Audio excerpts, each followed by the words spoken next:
As the days goes on, sina limit niko kama mtoto.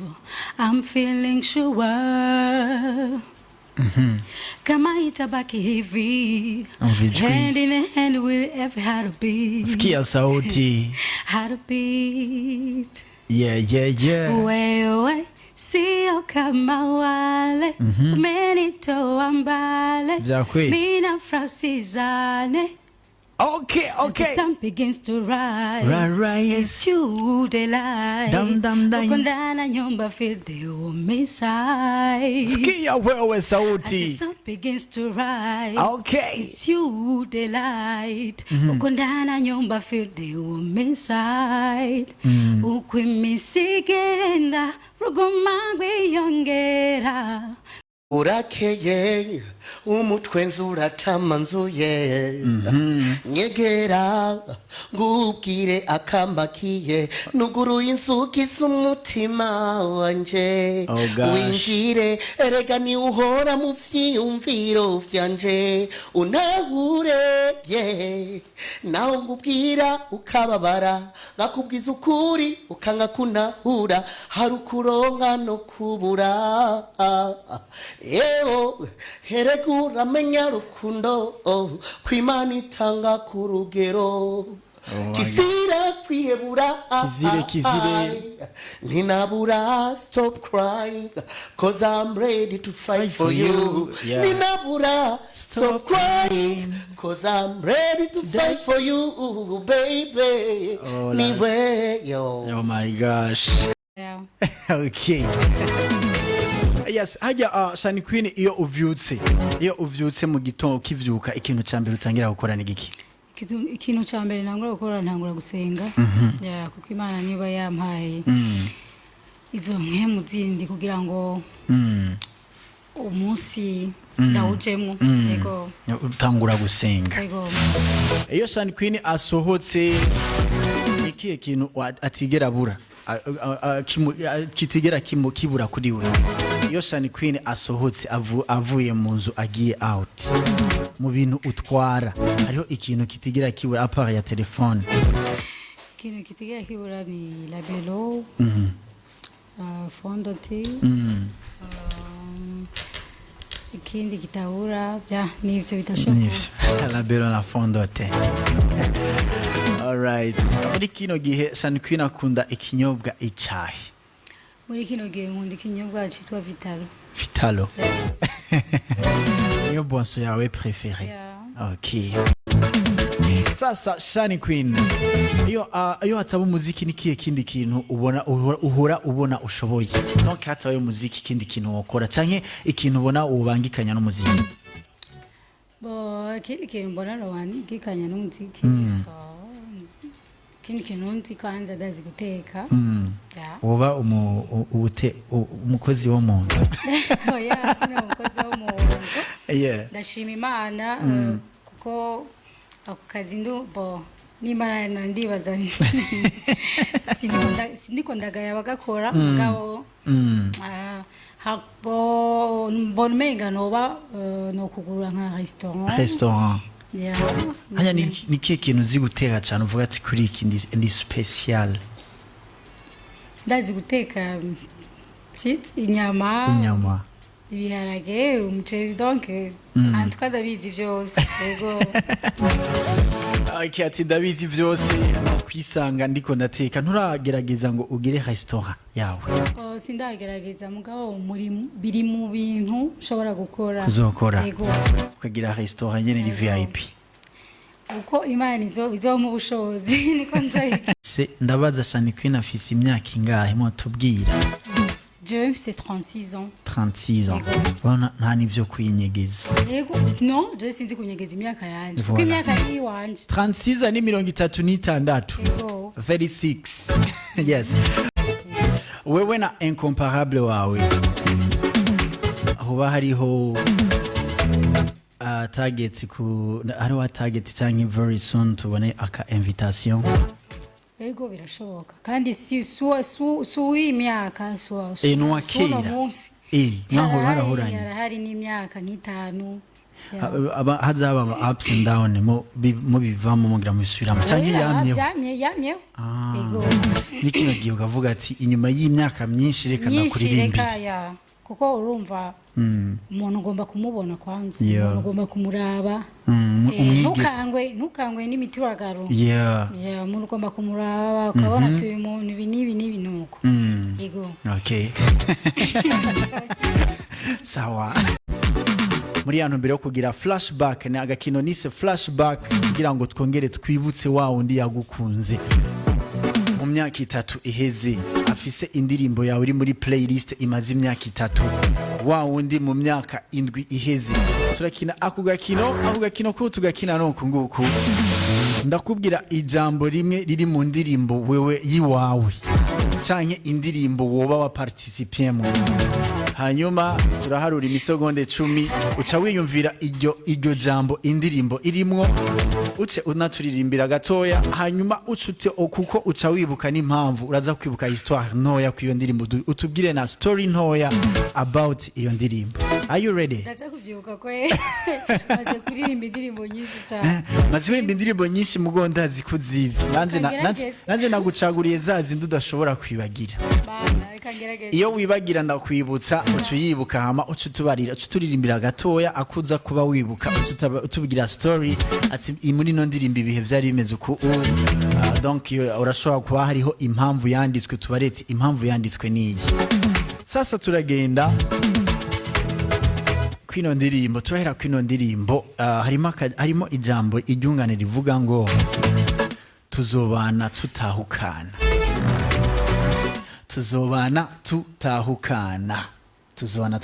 twagiye na 10 seconds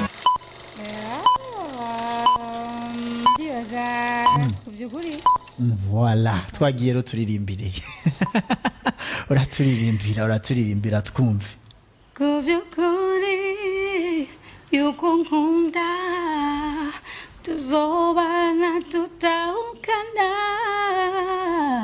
Wow.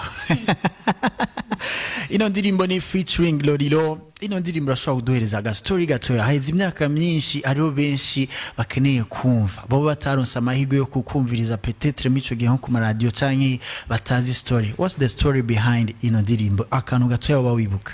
Boje ntaje ndayibuka kuko sije nayanditse sije nayanditse nta story nyinshi mugabo warayiririmvyemo nararirimbye gusa ariko nta story ndayiziko nta story yiziko kuko sije nayanditse ibintu vyanditswe ntabwo byoba byari bifatiye no kuri true story wapi niwe yanditse sije nayanditse kwe nararirimbye gusa base Felix mico gihe byari bimeze gute wari kuraza donc wari muri music niho wari kule explosa kuri we vyari andi nivyo arakime nandika kuko jewe we wararirimba sinari bwabe muri uwo muziki ngo ndawubemwo menyeti kikintu nzokibandanya canke bizogenda yego mugabo nubwo utaba waranditse amajambo umuntu arashobora kwandikira amajambo y'indirimbo ukumva ati ano majambo nimba ndayibutse ndayumviriye ubu ndayumvise ubu ndashobora kuca hari ikintu binyibutsa mwiyo myaka nta nakimwe binyibutsa nibuka gusa ko ari indirimbo natanguriye ko yego hakina kwibutsa shani nta nakimwe okay kuvyukuri sinubesha okay niwe gusa nafiriye kuvyukuri yuko nkunda tuzobana tutahukana ntubona no kuyitubitora ntaranataga no guharura nabigize ndabizi ko ufise indirimbo nyinshi niyo mpamvu narondeye ya majambo mvuze ati iri jambo cavyumva utubabwira indirimbo ni indirimbo yanje ya mbere natanguriye kuririmba indirimbo waheriye sishobora kwibagira kabisa ni indirimbo yakoze Lolilo ico gihe batubona ko abacurarazi ko turabavoyu abantu bose bavuga abavoyu na abantu badafise abavyeyi nabwo barezwe ico gihe nibuka twari groupe zishika zitatu hari Farias yavuye muri Nigasol hakaba Lolilo yavuye muri Nigasol family hakaba na Sosoke avuye muri Question G rero abo nibo batwara umuziki mu Burundi ico novuga ko kugira umuntu asore video yabwira abagenzi biwe bose je shaka gusora indirimbo bakaca baza kugufasha ico gihe nije naso indirimbo video ya mbere bakora mu Burundi niyo ndirimbo yakozwe n'umuntu yitwa Papi Jamaica iyo ndirimbo ifise histoire niniya cyane isohose sishaka kwirandirako isohose gikarema arayitora kuri RTNB arayishira muri Au-delà du son ayishize muri Au-delà du son abanyarwanda barasara ndo uyu mwana araririmba no wahi baramamagara nja gukora concert ya mbere mu Rwanda kubwiye indirimbo nyene iyo indirimbo yitwa kuvyukuri afeti nitwa kuvyukuri yitwa sinzo guhemukira kuri YouTube wanditse kuvyukuri ni remix remix ya uri kumwe na Chanel afeti iyo ndirimbo abanyarwanda bayibonye baca bamamagara nanje chambitana Furious bitana na Chanel ndababwira tugende gukora concert yes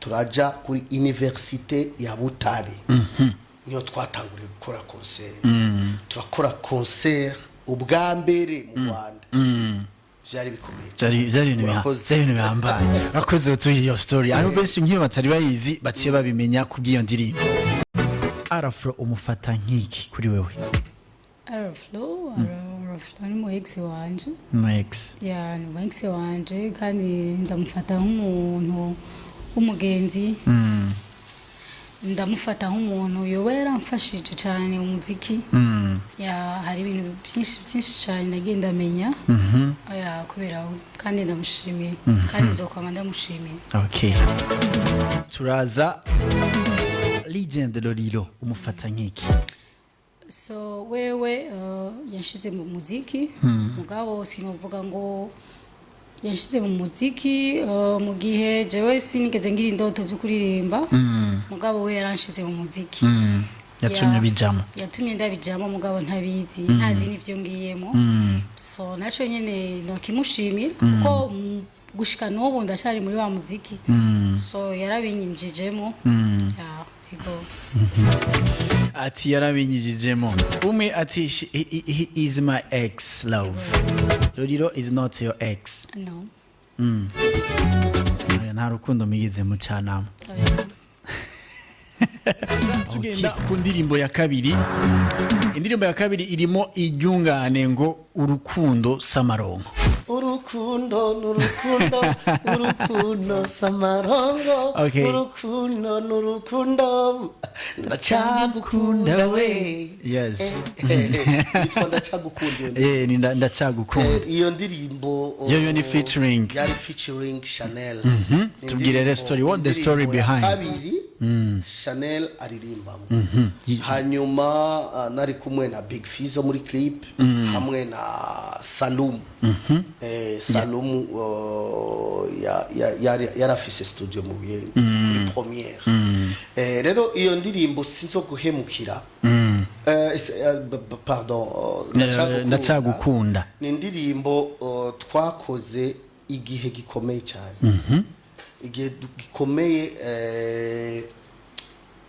famille zacu zibiri nizashaka ko tuba hamwe nande jewe na ex Shane Queen akorera ndashira entre parenthèses turakagaruka ko tukadetaye mu rero ico gihe nibuka ko grand père wanje yakunda kumubona uko ntiyashaka kumubona ariko burya donc famille yawe ntiyari mwishimiye bavuga ko kinywa cha muziki na nuko lakini akisema uko nibuka niyamukunda na gato jewe yo musi rero wagiye kwibona mu nyuma basha arakoroga na grand père mushikaho ndora ingumu ndakubita kunani kudirisha urabona urutoki gwace gumeneka gutya aho oya byavuye ku ngumu wakubise udirisha voilà ofisi ishavu ko batari ko barakunda umukupine wawe voilà mugabo yarafise rezo ujya mutama wagiye kubibona abona byinshi wagiye kubibona mu nyuma ko yarafise rezo baracane kabisa sawa ari Chanel muri ico gihe iryo zina Chanel ryaba ririko novuga ririko lesere na Lolilo kenshi haba mu ndirimbo nyinshi muri ico gihe kandi mwiyo myaka ya kera ayo mazina abiri abo bantu babiri bavugwa cyane mu rukundo mbere urukundo gushika naho ngira ngo n'izindi nkundo Shani Queen yo bamaze gucamo ngira ngo atana rume gwigize ruteza induru rugira ama rumors nk'urukundo rwavuzwe kuri Shani Queen na Lolilo ariko pour le moment ati he is not my ex boyfriend. Yes. Buriya umuntu niyo yivugira ibintu kiriya gihiriya myaka twovuga ko vyari biki twararirimbanye gusa amwararirimbanye vyonyene kwa rukirimbana yego alright mwanzemo mukanya katwanze tugira iyi flashback turaza ku ndirimbo irimo ija akamo kamwe kavuga wanitesa Chanelle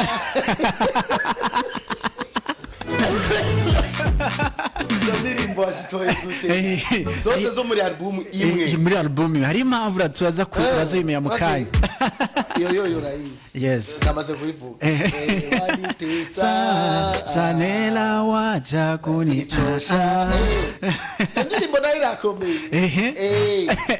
ikomeye gute yacha majambo ya mutama amaze kuyavuga nanguye kubona ama feedback achavuga kumbo mutama yavuga ukuri na nico gituma namukoresheje muri clip akone rya radio lakini nabwo yaramenye ko ndiko ndamukoresha mugabo nace nkora clip ndamukoresha kujyanye icyo yakora ndabishira muri clip atazi donc waramubwiye ati tugomba twagitinde gutya mugo ntiwamubariye ati inspiration bijya ni wewe je naramaze kubimenya shiramo n'umwana wacu hamwe nawe mwana wanyu yitwa Rahma clip urayizi yes clip ndayibona ariko uri mu makara iki iruka gutya niruka n'umuntu n'umubanga ijya histoire ni yari true story yarakubangamira gose yakorera bibi yakoze bajya nyine umuziki uraryoshe muziki uratisa ngata indirimbo Shani Queen yari yabyaye umwana yavuga Chanelle wanitosha yari nawe baririmbye bivuye kuki urakoze indirimbo muzindi mwayirimbye bivuye kuki sije nayirimbye turagaruka rero kuri za ndirimbo zimwe z'imbere sivyo Chanelle ndacagukunda ni kuvyukuri remix canke original yayo sinzoguhemukira washoye kwivuga wewe urabimentioning ati iyi ndirimbo grand-père wanje canke famille ntiyashaka umubano wacu ndakubaza ati inde uravuga ngo umu ex wanje uranavuga umwana wanyu bamuvuzemo ariko rero impamvu ikiganiro burya kiba gikomeye cyane ko ari kugira ngo no mucuboneke neza ko n'ibintu byababaje abantu benshi cyo kuvuga ko Lolilo utari umu ex wiwe ariko nawe ukavuga ni umu ex wanje ivyo bintu bibiri uwo bihuza gute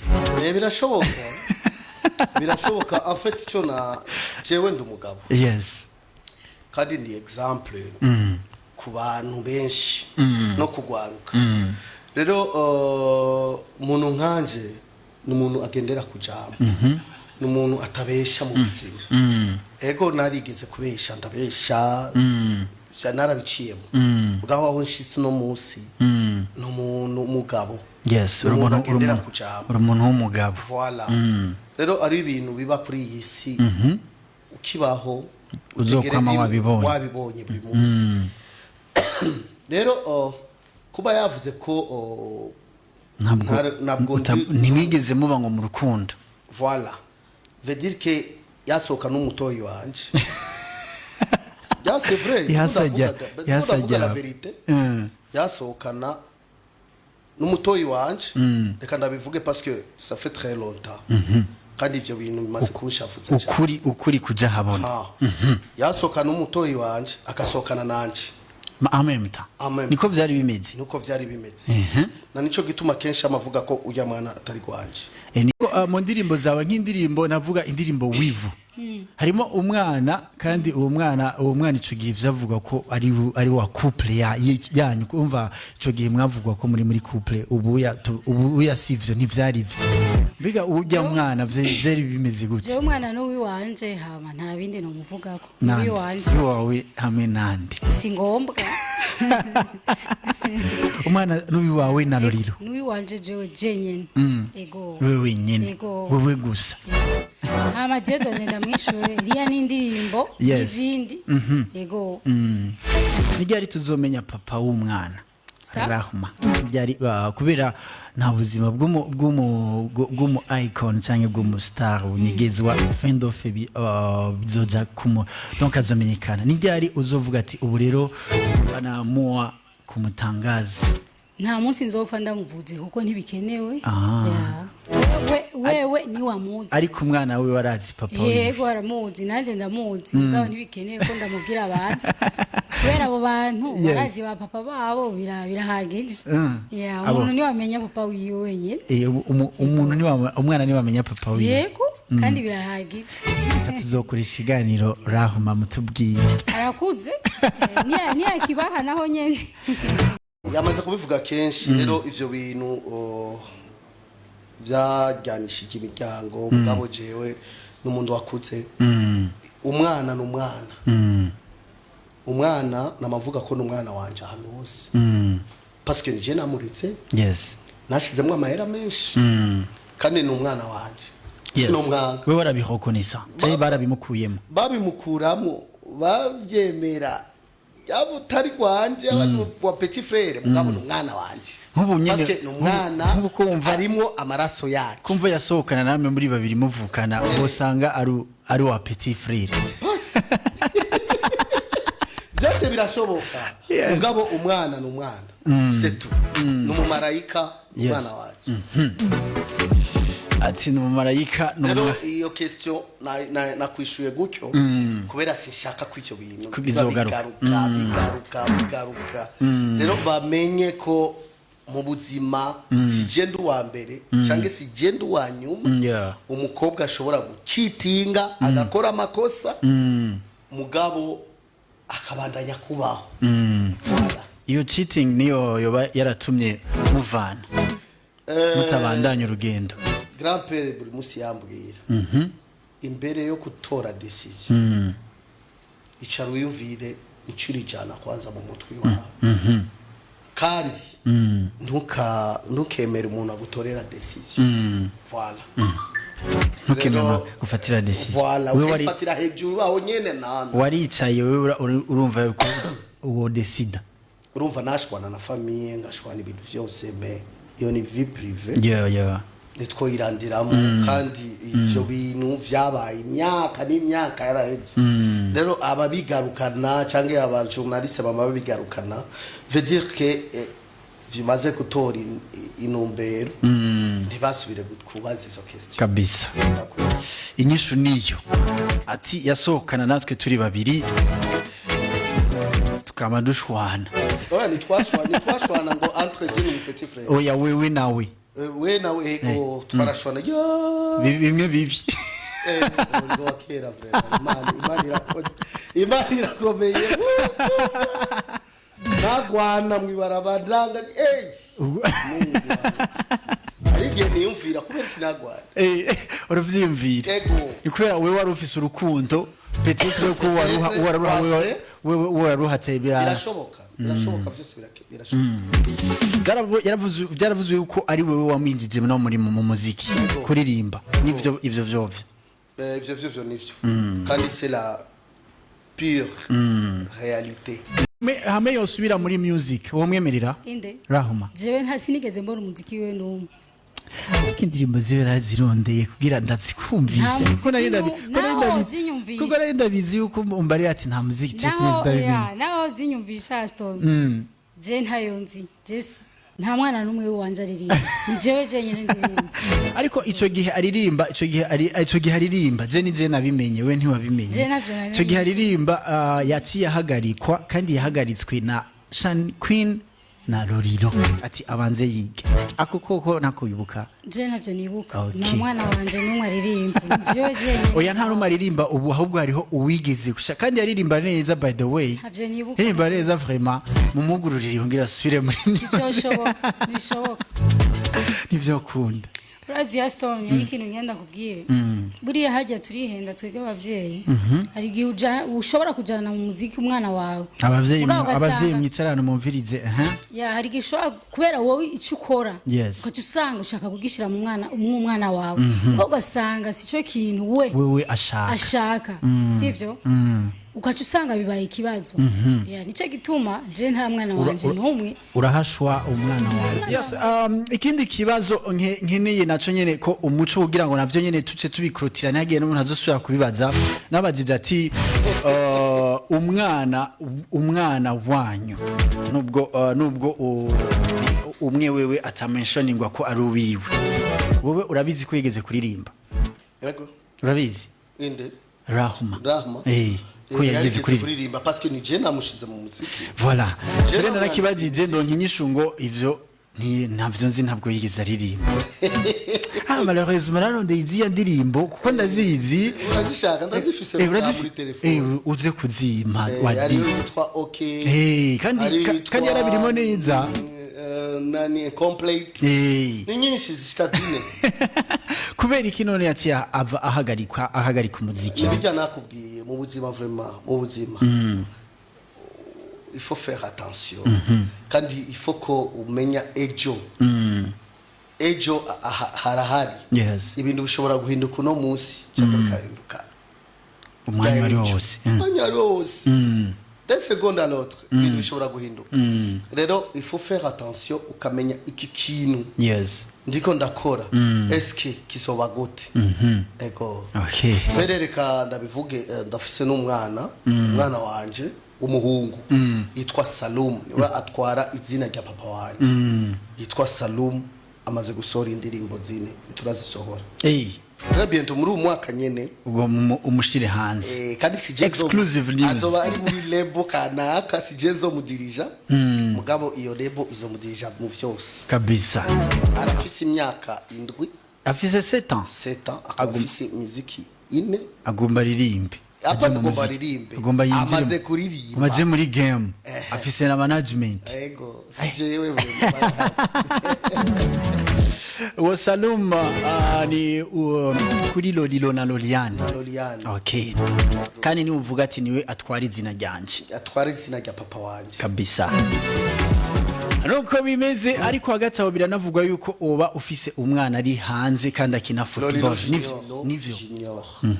Niryo zina ryiwe bamwita Lolilo ririko. Ariko ni Nasor Junior kubera nanje izina ryanje ni Nasor Nzeyimana Nasor Salum hanyuma nawe yitwa Nzeyimana Nasor Salum Junior akina muri team yawe we yatwaye izina ryanje uvuze ko akina muri Chelsea yari senior ubunye ni junior amaze kwinjira muri junior bya kweli ibintu birakomeye cyane ariko bimeze Lolilo agusabye collabo kwemera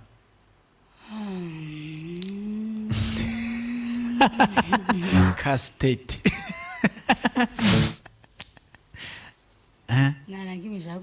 nanakimusha bivuga ariko bivugiye ko bivuga ntaco kandi ikibazo cyose kirafise inyishu cyane nkavuga ati ntaco no bivuga cyane nkavuga ni je ntaco shaka kubivuga ivyo bintu wewe vyoshika ukifuza ko mukorana dufate nka remix muri za ndirimbo za kera vyo kunda ho remix nivyo kunda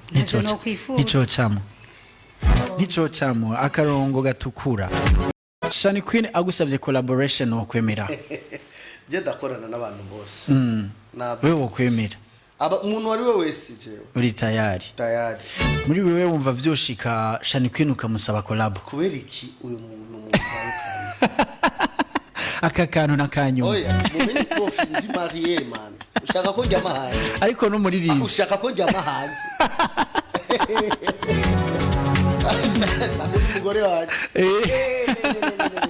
mare sigaho ati sinyame hanze sigaho sinyame tatuwaje isobanura iki ku mubiri wa Shani Queen?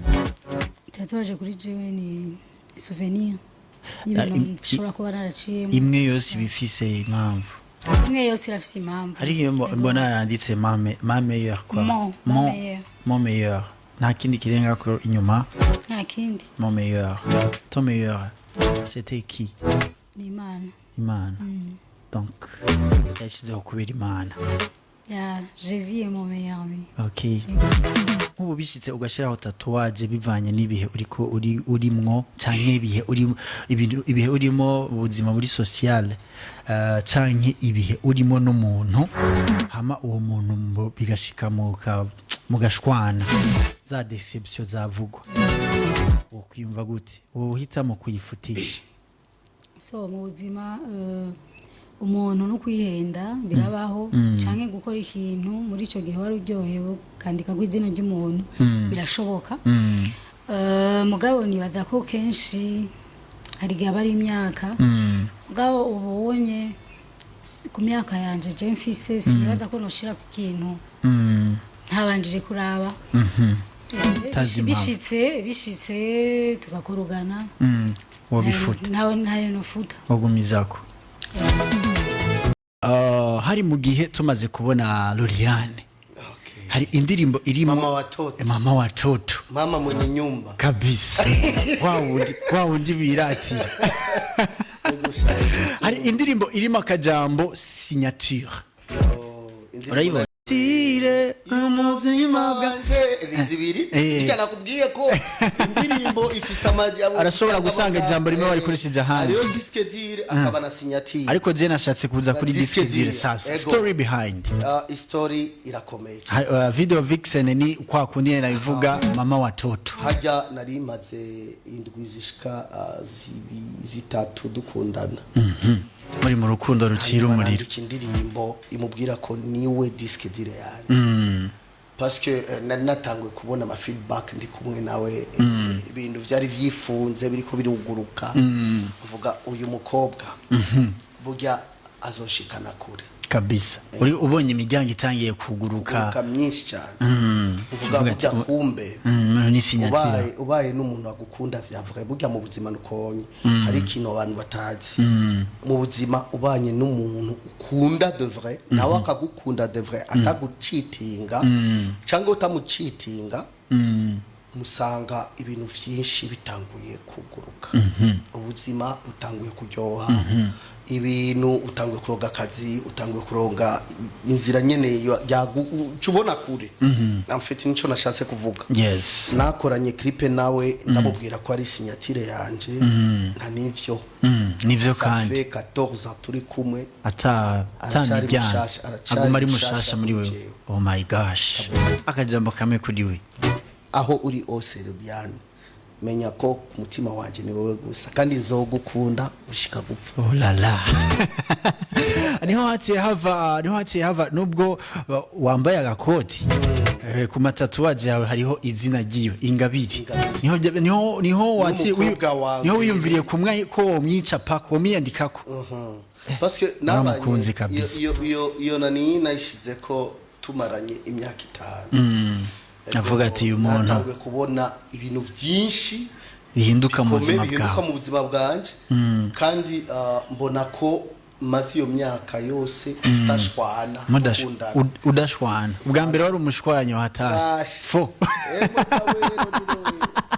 nari umuntu nyene uvuze nabi katoye wabo nyene wabo muyoye ariko Imana yarakoze kabisa umufasha mpindura ubundi mu kabisa Imana irakomeye Imana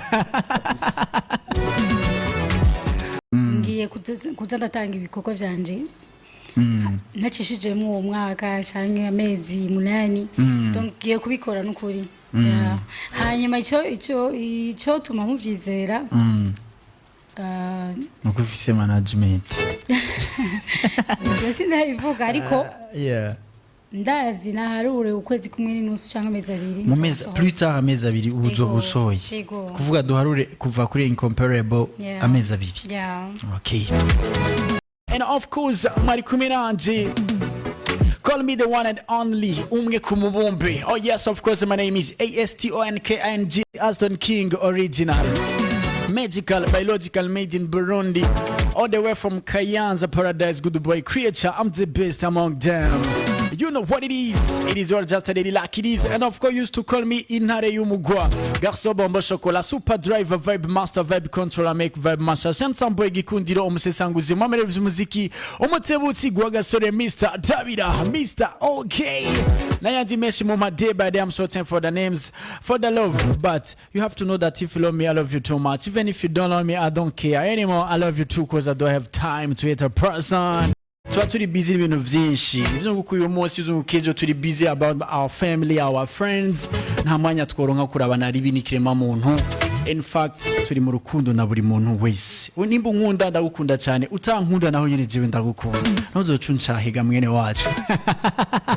Even you have to know that I don't force anybody. I let work speak and I go and move with them who want, because to force is not my habit. Yes, to force is not my style. Mu buzima bwanje sinzi ibintu byo guforcing umuntu, ndakweretse ati urakenewe kugira dukora ukuntu nuko nkabona umengo uri kurabitahura gushaka ko ndinda kukubikirinda aho nyene incanda kubisa kugira ngo ntunakarikize umwanya, kuko hari abandi benshi cyane babifuze uko twofatana ibiganza babona ati uyu dufatanye ibiganza turashobora gushika kure. Rero mu gihe ngumye ntumwanya kuri wewe mba ndiko ndatevye abandi bashaka gushika kure, niyo mpamvu candeka ibikorwa bikivugira maze nkajana n'abashaka uca uza kundondera mu myakiza usanga mvyibushe nanje bigoye kundonga. This is how I am and this is how I will be forever and evermore. Let me tell you that I love you so much from the bottom of my heart. Ciao ciao, take care amigos, God bless. Hey, so be smart.